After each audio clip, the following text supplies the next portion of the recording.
crops may change as the seasons come and the seasons go, but the labor of love for our family farm is something we never outgrow.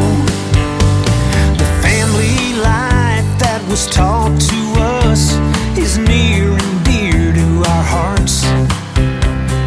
Plowing the fields and sowing seeds is not the hardest part.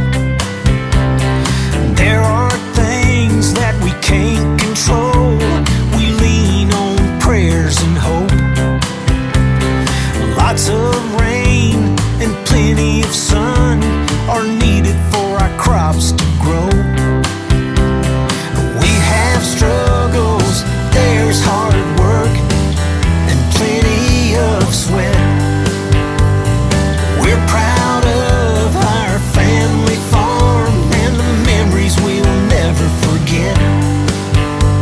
The crops may change as the seasons come and the seasons go, but the labor of love for our family farm is something we never outgrow.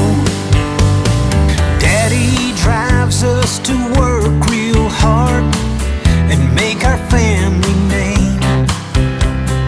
Mama tells us to love our own, respect from where we came.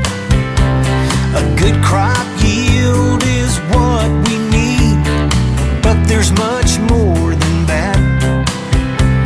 Our family farm will still be here long after I hang up my hat. We have struggles, there's hard work and plenty of sweat. We're proud of our family farm and the memories we'll never forget. The crops may change as the seasons come and the seasons go, but the labor